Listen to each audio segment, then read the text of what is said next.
Alors, bonjour tout le monde, bienvenue aux Instituts d'été 2025 du Centre Franco. Mon nom est Louis Hull et je suis très heureux aujourd'hui de vous souhaiter la bienvenue à la conférence qui a comme titre L'intelligence artificielle générative en éducation, effet sur l'enseignement et l'apprentissage. J'en profite aussi pour souhaiter la bienvenue à M. François Guité, notre conférencier. Justement, euh, parlant de, parlant de François, notre conférencier, eh bien, il s'intéresse dès le début de sa carrière dans l'enseignement à l'innovation pédagogique, puis aux technologies numériques. Il a notamment implanté une méthode d'autorégulation des apprentissages et conçu une application d'évaluation formative et de communication personnalisée. Pardon. Après avoir travaillé dans le monde de l'édition scolaire, il joint le Centre de transfert pour la réussite éducative du Québec, où il met sur pied le réseau d'information pour la réussite éducative. Ayant travaillé comme consultant au ministère de l'Éducation, il a fondé PédagoSoft, une entreprise d'application de l'intelligence artificielle en éducation. Depuis plus de 10 ans, il est appelé à donner des conférences sur l'éducation. Et nous, au Centre Franco, on est très chanceux, très choyés, parce que ce n'est pas la première fois que François travaille avec nous, alors on veut le remercier. Et justement, parlant du Centre Franco, eh bien, je voulais vous dire que le Centre Franco, qu'on appelle, que officiellement c'est le Centre franco-ontarien de ressources pédagogiques qu'on appelle le Centre Franco, est un organisme en pleine effervescence. On travaille au développement, à l'amélioration et à l'épanouissement de l'éducation française en Ontario. Alors, le Centre Franco, je ne sais pas si vous saviez, mais existe depuis plus de 50 ans et à travers le temps, il est devenu la référence en création de ressources pédagogiques. Le mandat du Centre Franco, c'est aussi de soutenir le développement du personnel de l'éducation des 12 conseils scolaires de langue française de l'Ontario, ainsi que du consortium Centre Jules Léger. Ce centre multiservice en éducation compte plus de 150 spécialistes qui, au fil des ans, ont créé une véritable mine d'or en termes de ressources pédagogiques et de formation. Alors, je peux confirmer, parce que j'en ai consulté plusieurs, que ce sont des outils formidables qui permettent d'atteindre l'excellence en éducation, en français, et de faire rayonner la francophonie. Si vous vous demandez comment avoir accès à ces ressources, ben, il y a rien de plus simple. Vous n'avez qu'à consulter sur Internet lecentrefranco.ca. Ce matin, le Centre Franco désire remercier le ministère de l'Éducation de l'Ontario qui, grâce à son financement, soutient tous ses projets et programmes grâce à son financement. Alors, quelques petites consignes maintenant pour cette conférence. Veuillez noter que cette conférence est enregistrée et qu'elle sera mise sur le site du Centre Franco au cours des prochaines semaines. Pendant la conférence, on vous demande de ne pas utiliser de module d'intelligence artificielle pour enregistrer directement, ceci afin de respecter les droits d'auteur.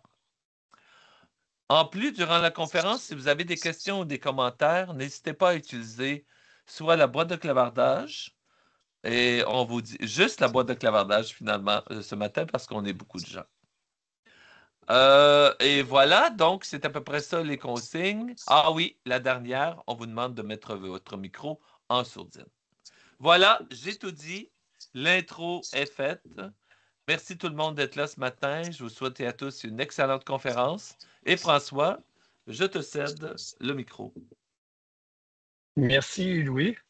Alors, c'est un plaisir d'être avec vous à l'aube de cette nouvelle année scolaire qui commence et qui est remplie de défis, bien sûr, comme toutes les années, mais peut-être davantage maintenant que l'intelligence artificielle s'est pointée le bout du nez et que, comment dire, le système réalise un peu l'urgence de se familiariser avec une technologie qui s'attaque en quelque sorte à, comment dire, au propre de l'enseignement, qui est le savoir de l'intelligence et aussi, comment dire, ce fait que on traite aujourd'hui de la langue. L'intelligence artificielle, enfin les larges modèles de langue, traitent du langage, des médias et des outils qui, en quelque sorte, sont le propre de l'enseignement et de l'apprentissage. Bon, il va y avoir beaucoup de matériel que je vais aborder aujourd'hui. On va profiter de l'occasion. Toutes les diapos seront mis à votre disposition à la fin de la communication. Donc, c'est pas nécessaire de faire des captures d'écran ou rien de tout ça, à moins que vous deviez vous absenter avant la fin. Et l'autre chose, c'est que je veux dire d'entrée de jeu que je ne veux pas faire l'apologie de l'intelligence artificielle et je ne veux pas non plus que ce soit une diatribe. Je veux pas critiquer l'intelligence artificielle. J'ai été dans l'enseignement pendant assez longtemps pour réaliser que cet outil-là, à cause de sa capacité de traitement de la langue, vient bouleverser l'enseignement et l'apprentissage. Alors, c'est une arme à plusieurs tranchants. Euh, Heureusement, si l'urgence est davantage pour la gouvernance des systèmes, elle est peut-être un peu moins actuellement pour les enseignants, ce qui vous laisse le temps, en quelque sorte, de vous familiariser avec le sujet, tant sur le plan de l'utilisation des sujets que sur la réflexion dans l'utilisation des sujets. Alors, je pense que puisqu'il s'agit d'une nouvelle technologie, il faut toujours revenir en quelque sorte au fondement du rapport entre l'homme et la technologie. Euh, Au tout début, on n'avait pas bien sûr tout ce qu'on dispose aujourd'hui et les premiers à utiliser les technologies avaient quelque chose d'assez simple qui est une tablette de cire et un stylet où les élèves avaient à prendre des notes sur ce qui était en quelque sorte un écran. Et la technologie avec le livre, l'imprimerie, on organisait l'école. Et là, de plus en plus, cet écran-là, qui était au début comment dire, le propre de l'apprenant, qui appartenait à l'apprenant, est devenu en quelque sorte l'outil de l'enseignant. Et on peut se demander d'une certaine manière si les enseignants, avec le temps, se sont bien appropriés cet outil-là, cet écran-là. Euh, on a longtemps, bien sûr, critiqué l'enseignement traditionnel pour faire un abus, en quelque sorte, de ce tableau-là que le maître est approprié, qu'il a agrandi. Aujourd'hui, les technologies, l'apprentissage, la pédagogie a évolué, donc on sait mieux utiliser ces écrans-là. Il faut quand même tout de même faire une réflexion sur la question des écrans, parce que la tablette de cire ou le tableau sont à la fois des écrans, comme le livre est un écran, et pédagogiquement, il faut se demander quelle utilité on fait de cet écran-là. Il y a un grand débat actuellement dans l'éducation, vous n'êtes pas sans savoir, sur les écrans numériques. Est-ce qu'il faut les bannir? Est-ce qu'il ne faut pas les bannir? Il reste que le livre est en quelque sorte un écran aussi, une surface sur laquelle on présente de l'information. Et la question maintenant pour l'enseignant est de savoir quel est l'écran le plus approprié pour l'apprentissage. L'écran numérique n'est pas nécessairement toujours le meilleur. Est-ce qu'on veut qu'il soit interactif ou est-ce qu'on ne veut pas qu'il soit interactif? Il y a une certaine interactivité entre l'enseignant et le tableau noir, bien sûr, mais tout ça est une réflexion qui fait en sorte qu'on dispose aujourd'hui d'outils qui permettent de faire autrement. Bon, aujourd'hui, j'ai abordé 4 points sur cette question du rapport entre la technologie, l'intelligence artificielle et l'enseignement. Le premier sujet étant quels sont les impacts de l'intelligence artificielle sur la pédagogie. Deuxièmement, est-ce qu'on va en faire un survol de ce que la recherche déjà nous apprend sur l'intelligence artificielle générative en éducation? Ça fait déjà 2 ans enfin quasiment 2 ans que la technologie est avec nous. Alors déjà, comme on s'intéresse beaucoup au sujet, on voit apparaître des résultats. Troisièmement, quelle est l'utilité de cette technologie-là pour les enseignants? Et enfin, quels sont les avantages et les risques de l'intelligence artificielle pour les élèves? Bon, alors commençons tout de suite avec l'intelligence artificielle et la pédagogie. Disons d'entrée de jeu, il faut rappeler que idéalement, c'est toujours la pédagogie avant la technologie. Bon, je dis idéalement parce que si vous enseignez, vous savez très bien que dans le feu de l'action, on n'a pas toujours le temps constamment de réfléchir à l'application pédagogique de la science sur nos actions. Euh, souvent, il faut se tourner vers nos connaissances antérieures et sachant que l'intelligence artificielle générative aujourd'hui a réussi à amasser tout le savoir scientifique du web et de la littérature dans l'entraînement de ces larges modèles de langue pour nous aider à, comment dire, faire un peu une application de l'intelligence artificielle, de tout ce savoir dans notre pratique. Alors, l'intelligence artificielle aujourd'hui, ça a le potentiel de changer non seulement ce que nous enseignons, mais comment nous enseignons, comment nous évaluons, comment nous aidons les élèves et qui a accès au soutien de cette technologie-là relativement aux besoins des élèves. Alors, commençons encore toujours par situer tout ça dans l'ensemble des savoirs de l'éducation. Et on sait qu'à l'origine, avant l'apparition des nouvelles technologies numériques, on savait que comment dire, l'apprentissage était d'abord l'affaire du cerveau, de la cognition et de l'apprentissage social. Hein.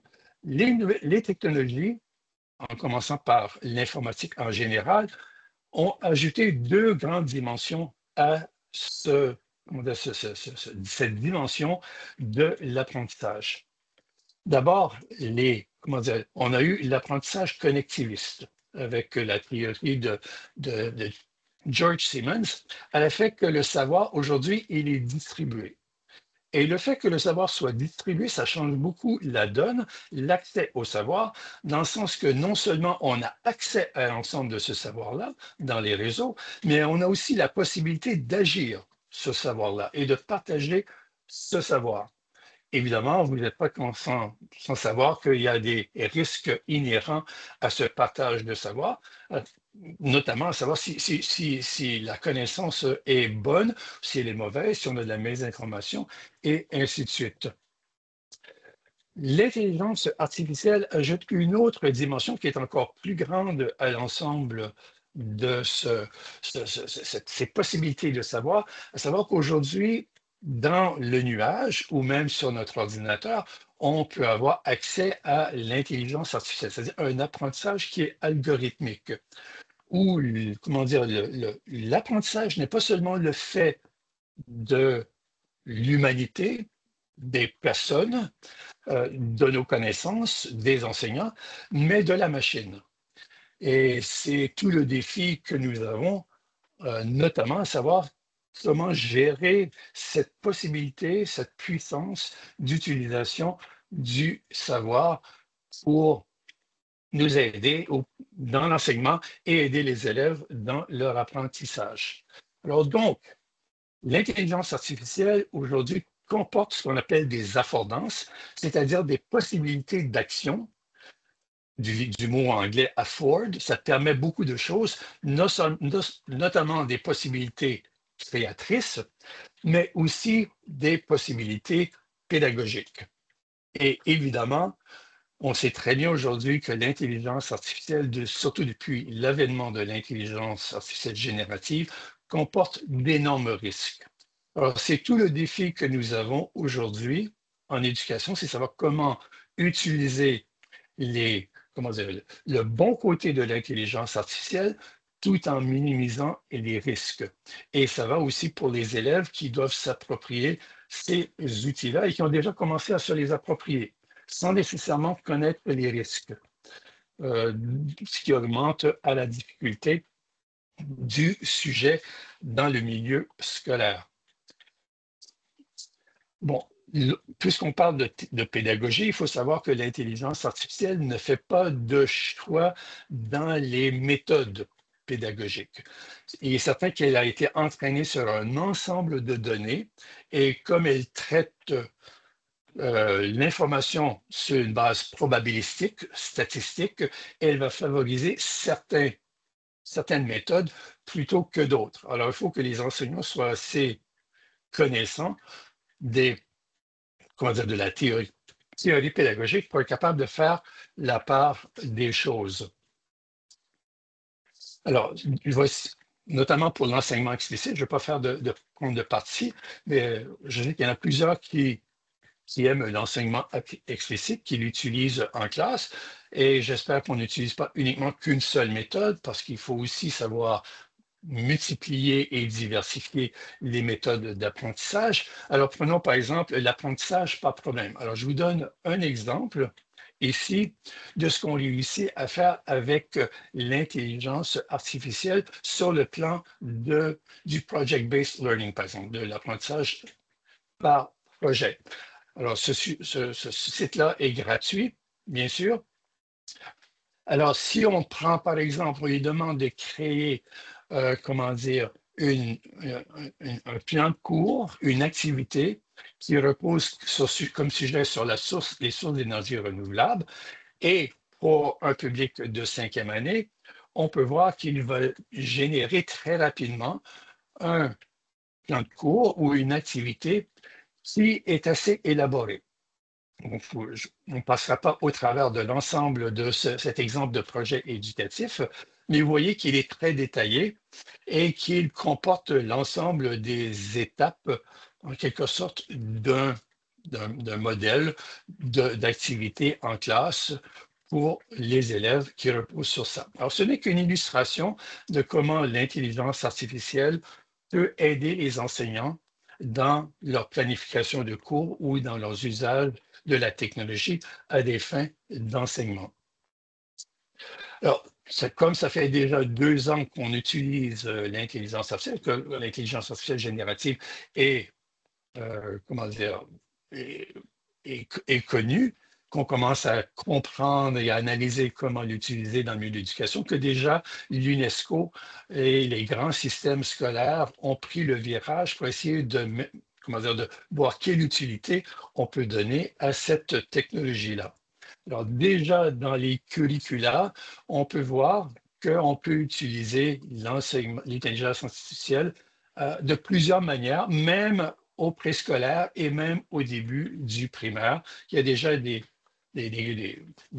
gouvernements qui ont inscrit dans leur curricula l'usage de l'intelligence artificielle. Non, peut-être pas l'usage, mais plus la sensibilisation à l'intelligence artificielle dès la maternelle.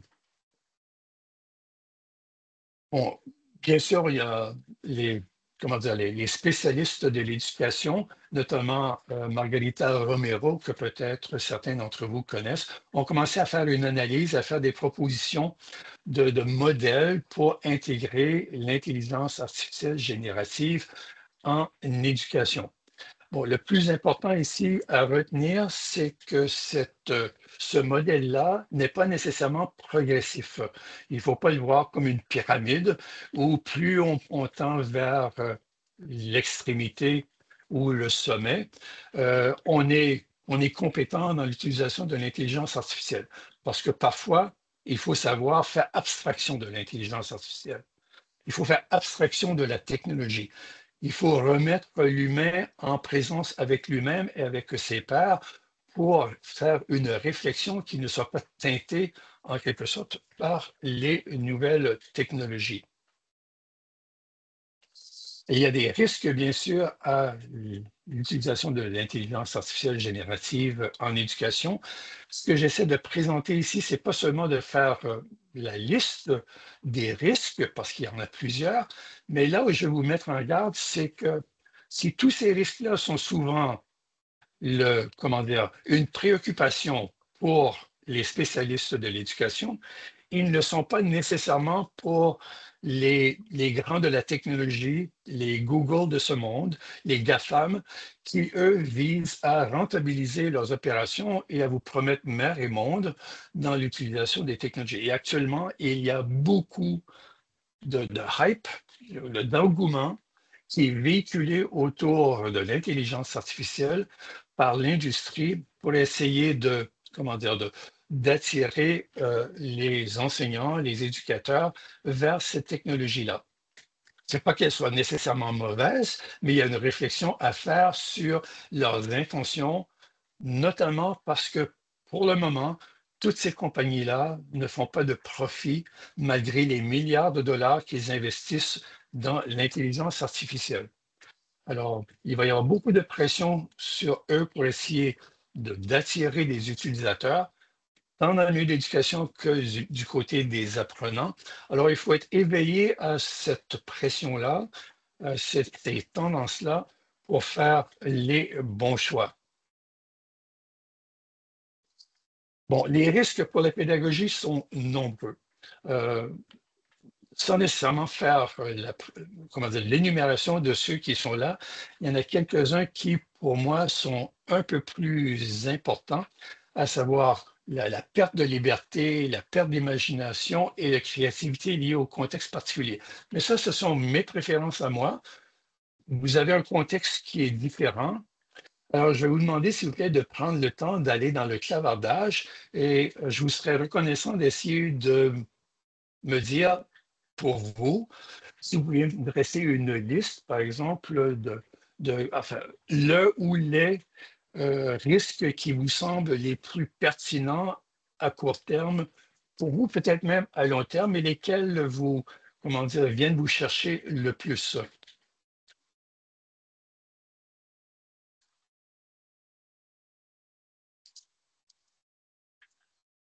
Bon, la pensée critique, c'est aussi une très grande préoccupation pour moi.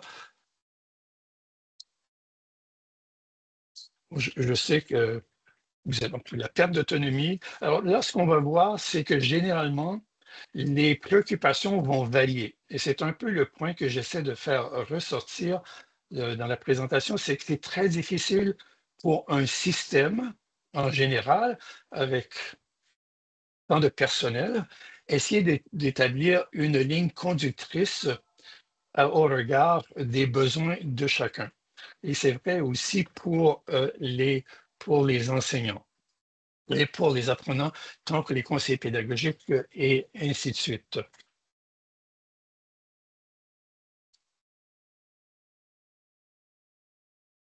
Bon, donc si je devais répondre, moi, les plus grands risques, personnellement, je choisirais ces trois-là, c'est-à-dire la perte d'imagination et de créativité liée au contexte.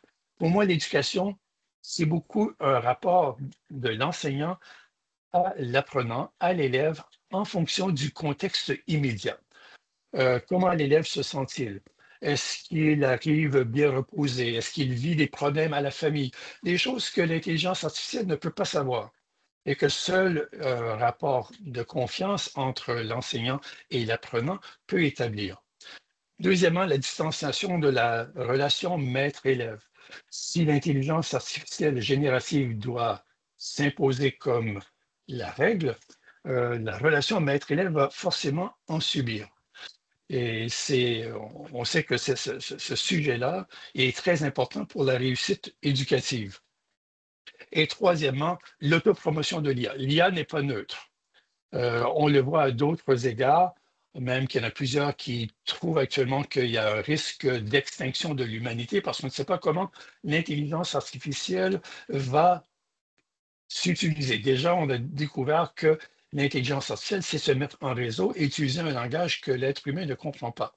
Alors, il y a beaucoup de bémols actuellement à avoir au regard des grandes intelligences artificielles, la grande industrie, pas nécessairement par les outils que les enseignants peuvent utiliser et qu'on verra tout à l'heure.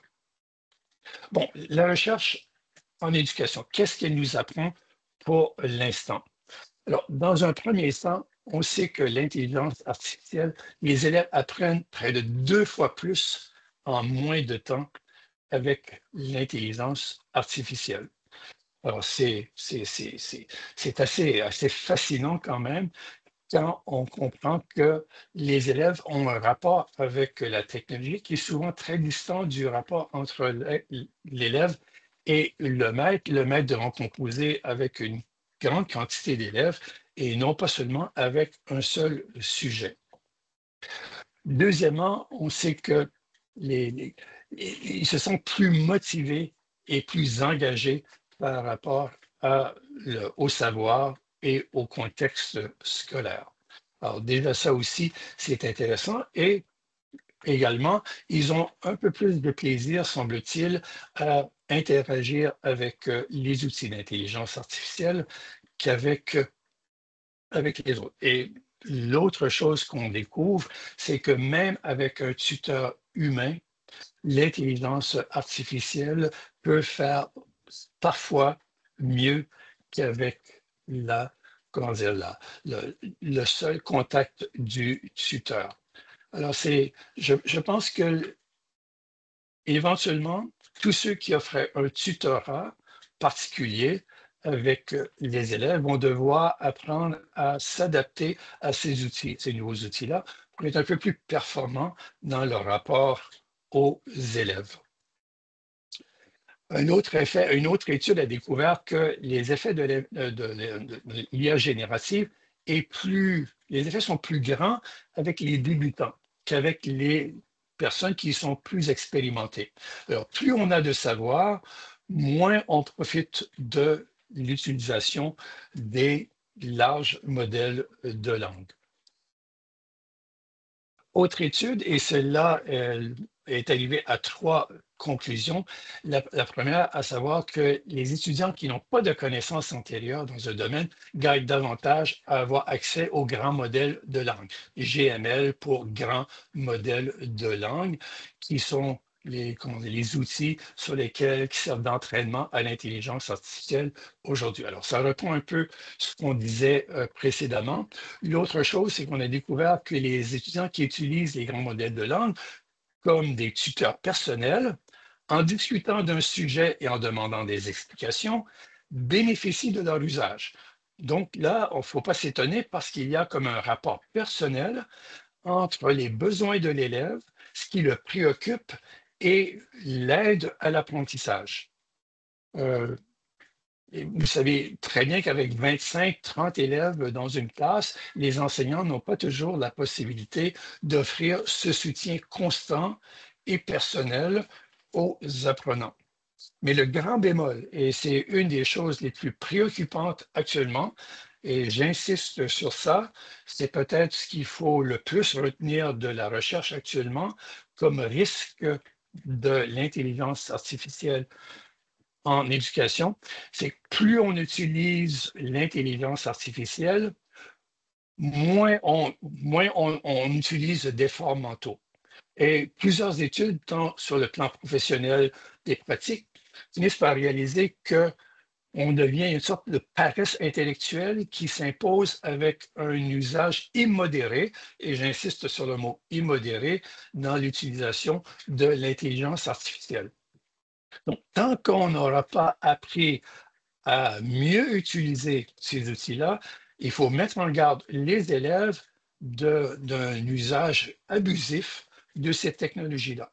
Et je pense qu'en général, les étudiants sont assez intelligents pour comprendre les risques, comment dire, qu'il y a à freiner leurs apprentissages. Hein. Il y a comme un exercice métacognitif là, ils sont très conscients de l'importance d'apprendre. Et s'ils ne le font pas souvent, c'est parce qu'ils ne sont pas motivés. L'autre chose qu'on a découvert, c'est que les élèves, qu'il y a une augmentation de la performance des élèves sur le plan de la réussite scolaire. Et ça, c'est une méta-analyse de 51 articles et on va reprendre cet exercice-là un peu plus tard. Ce qui est intéressant ici, à mon avis, c'est de réaliser que les élèves apprennent davantage qu'ils n'ont la perception d'apprendre. Et ça, c'est énorme. Ils apprennent, mais ils ne réalisent pas nécessairement qu'ils apprennent.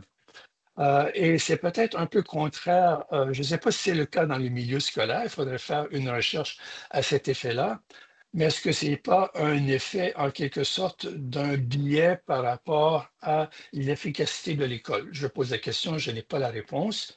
Je réfléchis avec vous pour, comment dire, pour susciter un peu chez vous votre propre réflexion. 5 effets positifs de l'intelligence artificielle générative sur les élèves. Là encore, là, on a affaire à une méta-analyse, 69 articles, et sur le nouveau plan de la performance scolaire, il y a 44 articles sur 51, donc il y en a 7 en quelque sorte qui n'ont pas trouvé d'effet positif. Il y en a 44 sur 51 qui ont trouvé un effet positif sur la performance scolaire. On a trouvé aussi un effet positif sur la motivation et l'engagement. On a trouvé un effet positif sur la pensée de haut niveau, pensée critique, résolution de problèmes et créativité. Pour l'instant, remarquez que cette technologie-là, je le rappelle, est assez jeune. Elle date de 2 ans et moins de 2 ans. Alors, on n'a pas fini de voir des résultats de recherche éventuellement sur un plus grand usage. Un plus grand usage, pardon. Notamment trouver des effets positifs sur la perception d'auto-efficacité. Et enfin, on a trouvé que l'intelligence artificielle réduit la surcharge cognitive. C'est les élèves. Alors, c'est assez intéressant de ce côté-là. Une autre étude qui a fait un peu de bruit dans mon milieu à moi, à savoir qu'on s'est intéressé sur l'utilisation de l'intelligence artificielle sur la conception pédagogique. Donc, on a demandé à des spécialistes de la conception pédagogique, des conseillers pédagogiques, de produire 3 tâches, de rédiger des objectifs d'apprentissage, de sélectionner une stratégie pédagogique et de créer un plan de cours, soit sans IA, soit avec IA, et on a séparé ceux qui ont utilisé l'IA en fonction de leur niveau d'expérimentation ou de connaissance de l'intelligence, des conseillers pédagogiques, les niveaux par rapport à ceux qui avaient plus d'expérience. Et au total, il y avait 212 conseillers pédagogiques qui se sont prêtés à cet exercice-là. Alors, vous devinerez que ceux qui ont le mieux réussi, ce sont les conseillers pédagogiques expérimentés qui ont utilisé l'IA. Bon, maintenant, la question est de savoir lesquels de ceux qui sont expérimentés sans IA ou ceux des novices qui ont utilisé l'IA ont mieux fait. Eh bien, il se trouve que les novices, les conseillers pédagogiques qui débutaient dans ce métier-là et qui utilisaient l'IA faisaient un peu mieux que ceux qui étaient expérimentés mais qui n'utilisaient pas l'IA. Alors là, encore, il y a matière à réflexion. Tout ça pour nous amener à concevoir que ces outils-là ont un potentiel pédagogique. Bon, maintenant, pour ce sondage dernièrement qui montrait la participation des enseignants à l'utilisation de l'IA générative, on l'utilise beaucoup pour plusieurs tâches et on comprend qu'il y a une variété de tâches parce elle est diversifiée, la tâche de l'enseignant. Et on trouve que les enseignants, il y a plusieurs qui l'utilisent, ceux qui l'utilisent à bon escient, qui l'utilisent à plusieurs tâches. Maintenant, ce qui est intéressant, c'est que si on comptabilise le temps gagné à l'utilisation de l'intelligence artificielle, ce qu'on essaie de faire, on trouve que les enseignants gagnent en moyenne 6 heures par semaine. Et ça, c'est l'équivalent d'une journée de travail par semaine. Et donc, l'équivalent de 6 semaines pour l'année scolaire au total. Alors, comme les enseignants manquent de temps, il y a peut-être une piste de solution là pour essayer d'alléger leurs tâches, notamment sur le plan des tâches plus difficiles, moins motivantes, que pour les libérer et faire des choses qui sont un peu plus utiles ou qui répondent davantage à un plaisir ou, un besoin propre chez les enseignants. Alors, je pose une autre question pour terminer ce chapitre-là, à savoir laquelle de ces tâches vous paraît la plus sûre pour intégrer l'intelligence générative à votre pratique. Alors, si vous pouviez gentiment répondre à la question dans le clavardage, ça me donnera une idée en quelque sorte de comment vous percevez la question de l'utilisation de l'IA générative par rapport à votre tâche. Et si vous ne voulez pas y répondre, c'est pas grave. Oui, tu veux intervenir? Je voulais juste dire en même temps, François, qu'il y avait une question dans la boîte de clavardage qui disait est-ce que certains domaines d'études postsecondaires sont plus inquiets face à l'intelligence artificielle que d'autres? La question vient de Annie. Oui, c'est une très bonne question. Je n'ai pas de recherche à ce niveau-là, mais ce que je vois dans ma veille et dans mes lectures, c'est qu'il y a peut-être deux domaines qui sont assez inquiets actuellement. Le premier étant celui de l'écriture, tout ce qui traite à l'écriture, que ce soit le journalisme, que ce soit la littérature, et ainsi de suite. Il y a beaucoup d'inquiétudes par rapport à l'utilisation de ces technologies-là, d'IA générative, parce qu'on voit comme une menace sur la mésinformation, sur la paresse intellectuelle, la production d'écrits automatisés et ainsi de suite. Un autre domaine peut-être, c'est celui du codage, de la programmation, parce qu'on a des outils aujourd'hui qui sont capables de faire du codage automatique. Euh, alors là, ça remet tout en question comment dire, toute l'obligation d'apprendre la programmation, le code, etc. Pendant un certain temps, on voulait l'intégrer au programme. Je ne dis pas qu'il faut l'extraire des programmes, parce que ces outils-là qui font du codage automatique, ils le font avec des erreurs. Il y a plein d'erreurs dans le codage. Donc, c'est peut-être ces deux domaines-là, je dirais, à brûle pour point, qui me semblent les plus problématiques. Alors, merci tout le monde de votre participation à l'exercice. Vous savez lire comme moi. Encore là, la question, c'est de savoir comment le milieu réagit à l'ensemble de ces tâches et comment ça peut nous aider dans la réalisation de certaines tâches, toujours en y allant progressivement, bien sûr.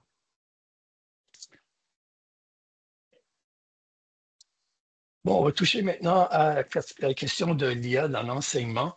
Euh, la, la question de l'enseignement, c'est savoir quelle part de ces technologies-là faut-il intégrer dans l'enseignement actuellement. Euh, est-ce qu'on veut toujours l'intégrer ou est-ce qu'on veut seulement l'intégrer en partie ou ne pas l'intégrer? Il faut savoir faire la part des choses et savoir à quel moment de l'enseignement il est utile d'avoir recours à cette technologie-là, qui est l'intelligence artificielle, et à quel moment c'est préférable de ne pas l'utiliser et de remettre les élèves en question sur le plan plus de l'apprentissage réflexif et de l'apprentissage social, sans nécessairement recourir aux réseaux et aux outils numériques. Parce que tout le temps aujourd'hui, il y en a plusieurs qui ne misent que sur le numérique. Euh, j'ai certains bémols par rapport à ça, certaines inquiétudes quant à un usage trop extensif du numérique. Euh, Tout en faisant abstraction de nos qualités naturelles à la réflexion, à la créativité, à l'esprit critique, toutes ces compétences qui sont propres à l'être humain. Si vous vous sentez inquiet par rapport à l'intégration de l'intelligence artificielle aujourd'hui, ne soyez pas surpris, vous n'êtes pas les seuls. Personnellement, je baigne dans ce milieu-là depuis l'avènement de ChatGPT en octobre 2022, octobre-novembre, je ne sais pas, mais à la fin 2022. Et puis moi-même, je suis inquiet. En fait, j'éprouve un mélange de ces sentiments-là par rapport à l'intégration et à l'utilisation de l'intelligence artificielle générative. Euh, je suis inquiet par moment, je suis optimiste également. Ça m'excite sur certains points. Je vois un potentiel énorme par rapport à l'utilisation de l'intelligence artificielle pour régler plusieurs problèmes de l'humanité et pas seulement de l'éducation. Et bien sûr, quand je regarde les algorithmes et les modèles, les fonctions mathématiques qu'on intègre dans les algorithmes aujourd'hui, je ne peux pas faire autrement que de me sentir dépassé. Euh, alors, donc, il y a toute cette question de, comment dire, l'explainability, comment dire, qu'on puisse expliquer le fonctionnement de l'intelligence artificielle. On est rendu à une telle puissance informatique aujourd'hui qu'on a des résultats où on ne peut pas expliquer le résultat comme tel. On ne sait pas par quel processus on a abouti à tel ou tel résultat. Alors, il y a une inquiétude et ce n'est pas sans raison que les, les grands de l'intelligence artificielle, notamment Yoshua Bengio, notamment Jeffrey Hinton de l'Université de Toronto, on dit parmi les parrains de l'intelligence artificielle, s'inquiètent de l'avenir de cette technologie-là. Alors, nous aussi, il faut être capable de faire des choses et prendre un petit peu de recul par rapport à tout ce qu'on nous promet et essayer de faire une expérimentation professionnelle de ces outils-là pour voir qu'est-ce qu'on peut intégrer et quels usages on peut en faire. Déjà, on voit apparaître des référentiels, bien sûr, pour l'intégration de l'intelligence artificielle générative. Celui-ci provient de l'UNESCO. Et pour chacun de ces aspects-là, bien sûr, on peut le décliner en une progression des usages par rapport à l'éthique et la pédagogie de l'IA en général, bien sûr. Il y a bien sûr toute une littératie de l'IA à développer et cette IA, bien sûr, cette littératie-là, elle se décline en plusieurs composantes.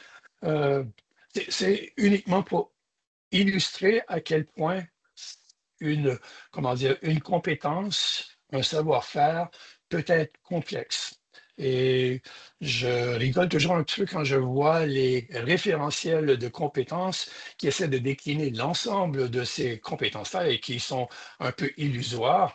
Il y en a trop, en quelque sorte, pour développer une parfaite littératie de l'IA.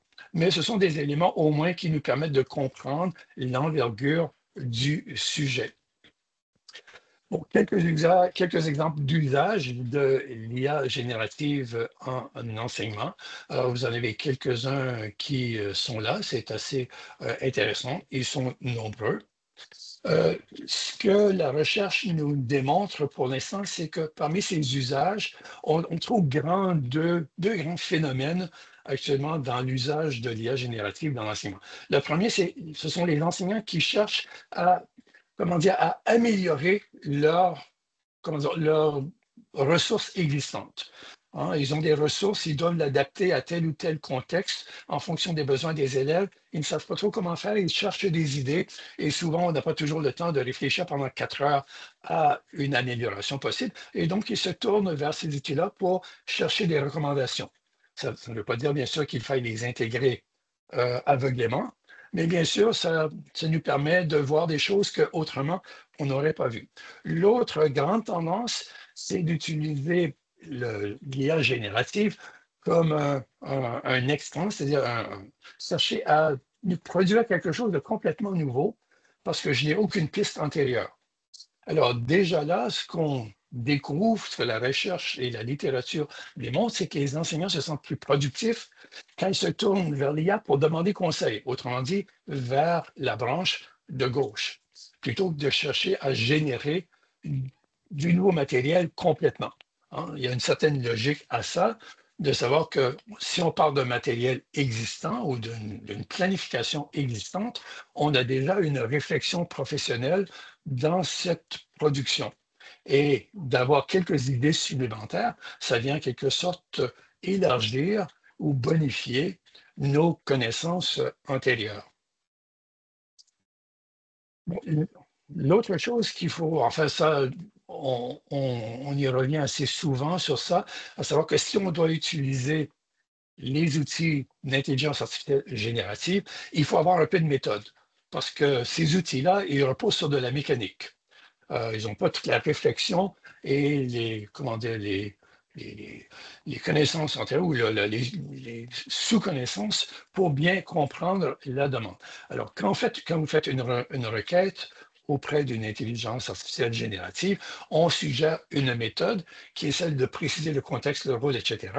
Mais le plus important, bien sûr, c'est de se rappeler que tout ça doit être révisé. Souvent, ces méthodes-là omettent l'étape de la révision. Il ne faut jamais prendre pour acquis tout ce que l'intelligence artificielle nous propose. Et bien sûr, il y a toutes sortes de stratégies qu'on peut utiliser pour l'IA générative. Parmi ces 8 stratégies-là, il y en a 2 qui viennent me chercher plus particulièrement, c'est savoir de demander aux élèves de fermer leur ordinateur pour réfléchir en groupe ou seul à une question sans faire appel aux nouvelles technologies. Toujours cet exercice, d'entraîner son propre cerveau à la réflexion et essayer de trouver des solutions à un problème.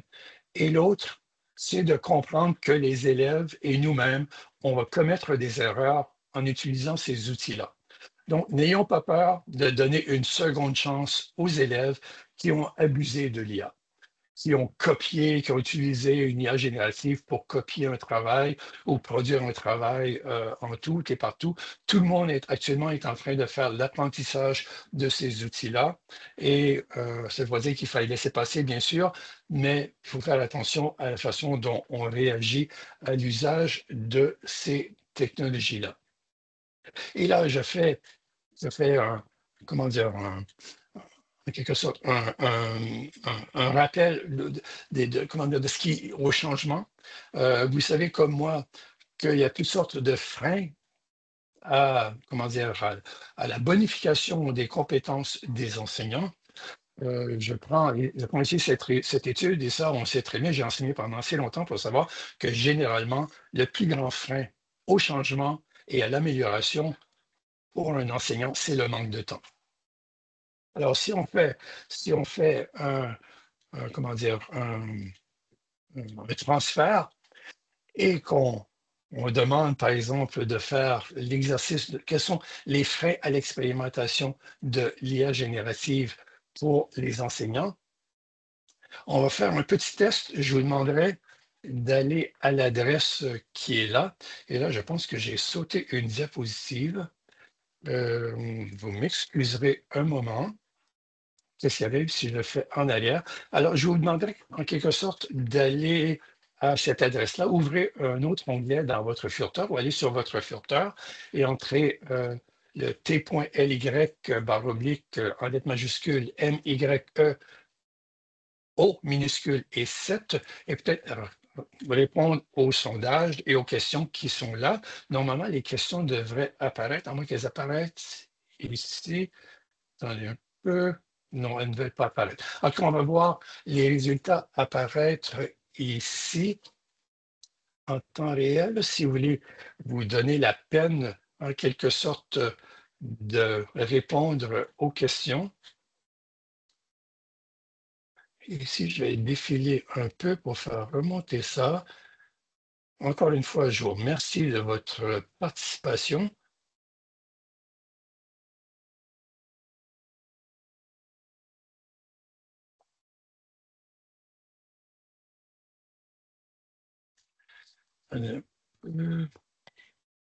Alors, d'une certaine manière, ce qui est rassurant, c'est que personne n'aimait la question de la résistance à l'IA.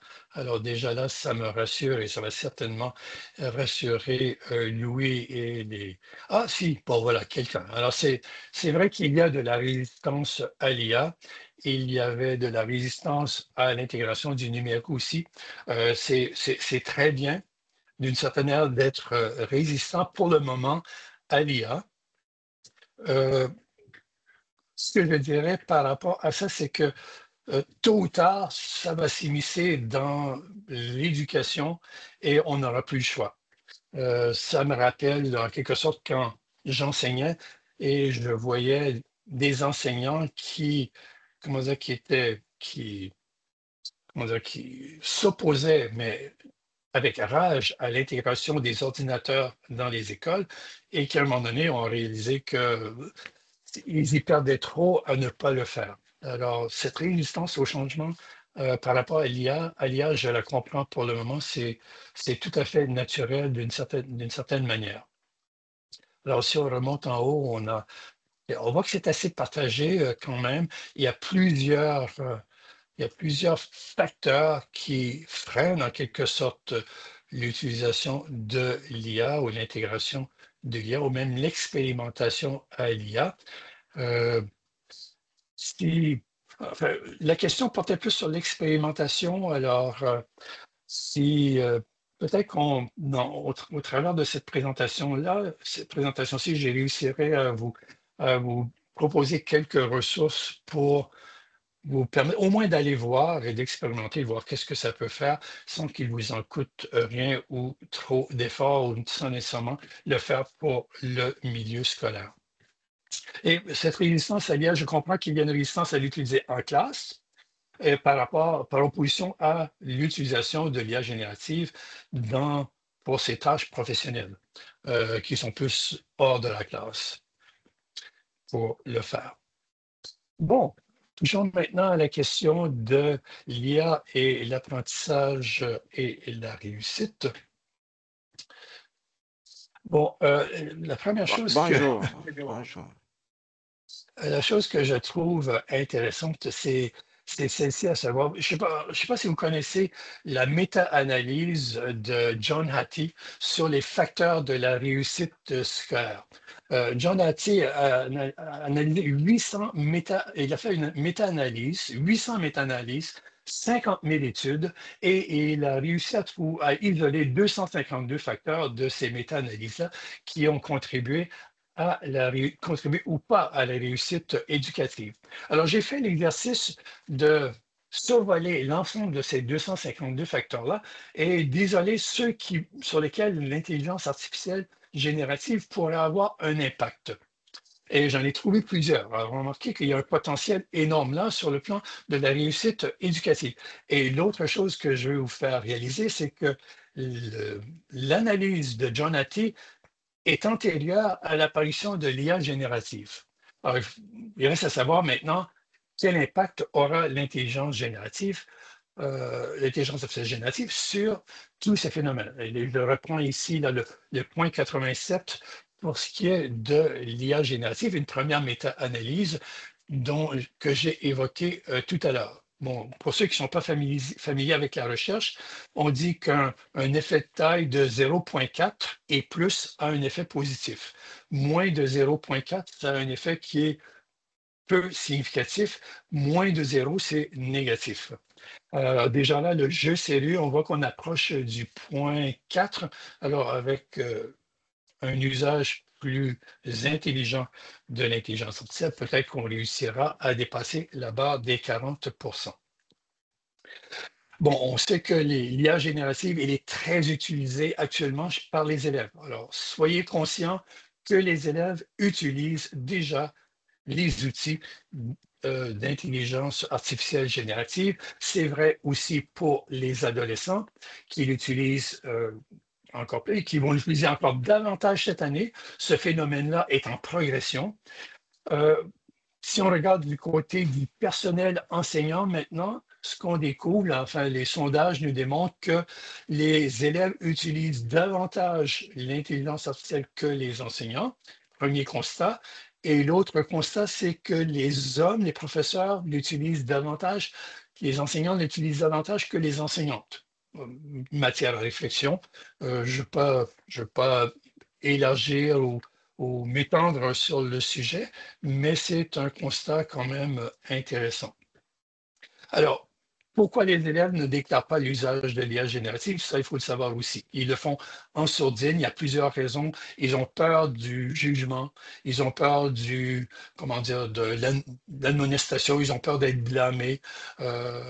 Manque de cohérence dans l'application des règles à l'école. Ils ne savent pas trop. Alors, il y a plusieurs raisons pour lesquelles les élèves ne déclarent pas utiliser l'intelligence artificielle. L'autre chose, c'est qu'on sait que la plupart des élèves l'utilisent pour l'aide aux devoirs. Il y a une tapée de ressources en ligne pour aider les élèves dans la réalisation de leurs devoirs. Alors déjà, les enseignants doivent se questionner à savoir quel genre de devoirs, quelles tâches on demande ou on donne aux élèves comme devoir pour s'assurer que s'ils doivent faire l'usage de ces outils-là, c'est eux, ils en fassent un usage intelligent.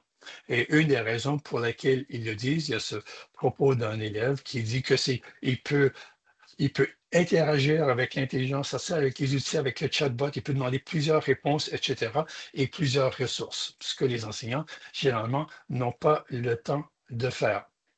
Alors, pourquoi les élèves utilisent l'IA générative? Il y a plusieurs raisons, la compréhension, bien sûr, et le gain de temps. Mais la première, que je lisais dernièrement, c'est sur les fonctions conversationnelles, spécialement et particulièrement au primaire. Les élèves du primaire adorent interagir oralement avec les outils d'intelligence artificielle, hein.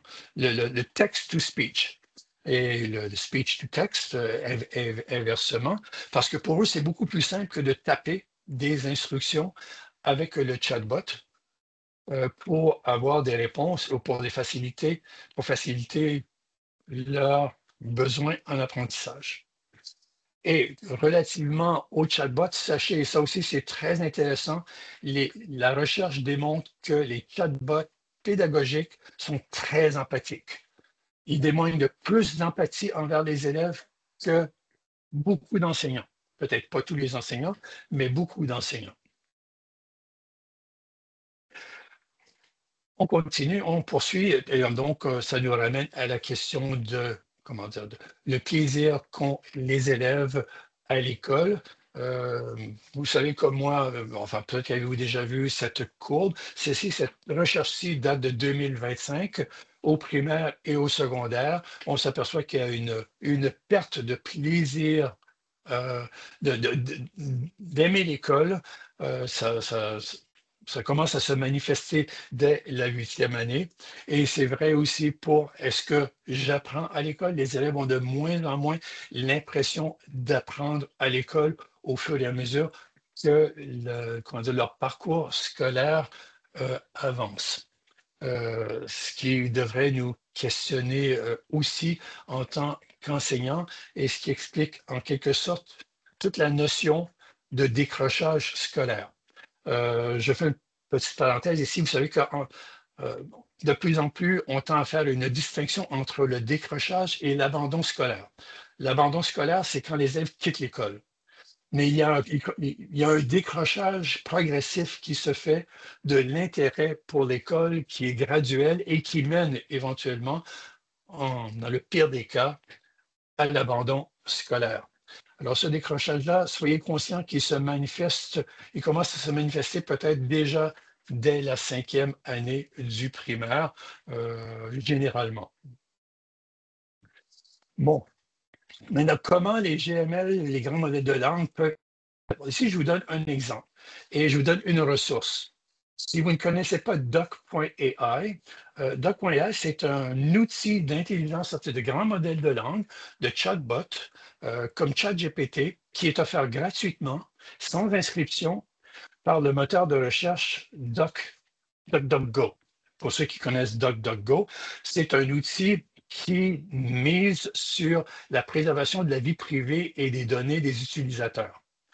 Si vous utilisez Google comme moteur de recherche, intéressez-vous de plus en plus à DuckDuckGo. Et DuckDuckGo, dans cet outil de préservation des données des utilisateurs, met au profit des usagers un moteur de recherche qui s'appelle Doc.ai et qui repose sur des modèles de langue qui sont peut-être pas aussi performants que les derniers modèles de ChatGPT, de Gemini ou de Claude, mais qui permettent en quelque sorte, qui répondent suffisamment, qui sont très efficaces et qui répondent entièrement aux besoins des enseignants. Alors, je vous donne un exemple ici. Alors, si on demande par exemple, à doc.ai, comment les élèves du primaire et du secondaire peuvent-ils utiliser l'IA générative pour mieux réussir à l'école? Proposer 10 utilisations pour les élèves du primaire et 10 pour les élèves du secondaire. Alors, voici ce qu'il nous donne comme résultat. Alors, vous voyez que ça, pour ceux qui n'ont jamais vu ces outils-là à l'œuvre, ça progresse assez rapidement et ça donne une réponse. Et si on présente l'ensemble de ces réponses-là de manière sous forme de tableau, alors vous avez ici une liste de ces recommandations, ces suggestions d'utilisation de l'IA au primaire et au secondaire, avec des détails et pas seulement une liste sans trop générale. Bon, sachez par ailleurs que, et ça vous savez sans doute, que l'IA générative, les modèles vont devenir de plus en plus multimodaux. C'est-à-dire qu'on va intégrer pas seulement le texte à texte, mais le texte à audio, le texte à graphique, le texte à vidéo, et ainsi de suite. Alors, soyez conscients que tout ça va évoluer et qu'on n'est pas au bout de nos surprises. Donc, il y a la question, bien sûr, des manuels scolaires qui va être remis en cause, à savoir qu'est-ce qu'on préfère, un manuel papier ou un manuel qui est plus interactif, plus intelligent, plus dynamique et conversationnel, etc. Je ne veux pas, je ne veux pas rabaisser le manuel papier, il a sa raison d'être, comme je disais tout à l'heure, pour essayer de sortir de la distraction de tout ce que le numérique peut offrir. Ils ont encore leur place, mais il faut savoir faire un usage professionnel, intelligent, je devrais dire, de ces divers outils. Il ne s'agit pas de remplacer un outil par un autre, il s'agit de voir lequel des outils est le plus approprié à nos besoins. Bon, actuellement, on voit apparaître des outils proposés par OpenAI, par ChatGPT et par Google, Gemini, qui misent uniquement sur l'apprentissage. Le milieu de l'éducation, pour ces gens-là, ils ne sont pas bêtes, ils savent très bien que c'est un terreau fertile pour le développement de leurs outils et même pour l'intégration et peut-être même l'appropriation de ces besoins de la société. Alors voici un exemple uniquement de ce que ces outils-là proposent pour les aider à aider les élèves dans leurs apprentissages. C'est un outil interactif, on pose une question et puis là, on va voir apparaître un tas de réponses et on peut interagir, comment dire, entretenir une conversation, demander des précisions avec ces outils-là pour mieux comprendre comment dire, notre ignorance ou notre besoin premier. Alors, ces outils-là sont très puissants, ils vont être utilisés par les élèves. Éventuellement, si vous ne les utilisez pas vous-même, au moins sachez, comprenez qu'ils sont à la disposition des élèves et qu'ils vont les utiliser. Les élèves ne le feront pas s'ils ne sont pas prémunis contre les risques d'un trop grand usage de l'intelligence artificielle. Et il y a toute la question, bien sûr, de la tricherie comment dire, qui est sur toutes les lèvres, qui préoccupe énormément le milieu de l'éducation. Euh, on a commencé déjà à comprendre que la tricherie, c'est pas aussi simple que ça en a l'air. Il y a plusieurs façons, il y a plusieurs dimensions à la notion de la triche et il faut savoir faire la part des choses, à savoir que pourquoi est-ce qu'on blâme les élèves? Est-ce qu'il faut blâmer les élèves parce qu'ils sont mal intentionnés ou parce qu'ils ont eu un besoin? Il y avait pour toutes sortes de raisons, ils ont dû recourir à d'autres moyens, soit par ignorance, soit par urgence, et ils ont dû le faire. Là encore, ça demande une certaine approche éducative auprès des élèves pour comprendre pourquoi ils trichent, leur faire réaliser pourquoi ils le font, leur faire comprendre les risques de le faire, ce qu'on le fait, on le fait bien sûr, à savoir de copier-coller. on traite avec ça depuis longtemps dans le milieu de l'éducation. Mais faut peut-être élargir davantage notre réflexion et notre traitement du sujet auprès des élèves. Et je vous donne une opinion par rapport à ça. Je pense que les enseignants ont à savoir si toutes nos interventions au niveau de la tricherie en classe, c'est pas aussi en partie et pas uniquement, mais aussi en partie, une question de perte de dominance de l'enseignement, des enseignants sur la classe, sur les élèves et sur leur pratique. Peut-être un peu, peut-être pas. Je laisse ça à votre réflexion. Et c'est vrai aussi, enfin, vous voyez la progression depuis l'avènement de ChatGPT. Les premiers résultats étaient avant l'avènement de ChatGPT, des grands modèles de langue. Et maintenant, on voit que sur certains plans, ça diminue, sur d'autres, ça augmente. Alors, toujours là pour votre réflexion et votre compréhension du sujet.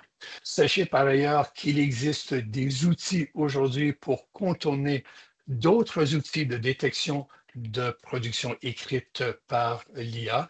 Il y a Bypass GPT, par exemple, qui va très bien prendre un texte produit par une intelligence artificielle, on le copie dans cet outil-là et il va, en quelque sorte, paraphraser, il va rendre le texte plus, plus humain ou plus propre à la manière dont un élève l'écrirait naturellement. Bon, il y a plusieurs questions, bien sûr, sans réponse en éducation. Je veux pas, comment dire, m'étendre sur le sujet. On n'a pas toutes les réponses. Moi-même, j'ai pas les réponses. Je laisse ces questions-là à votre réflexion. Il y a des questions qui sont plus d'ordre systémique, d'autres moins, bien sûr. Pour ce qui est de comment évaluer les élèves avec justesse, maintenant que l'IA est omniprésente, ça c'est un problème. Et voici par rapport juste à l'évaluation comment dire, de l'écriture automatique. Vous voyez comme le sujet est complexe. Il y a tellement de facettes à l'écriture et à l'évaluation automatique que il faut faire en quelque sorte une réévaluation de la façon dont on utilise ces outils-là.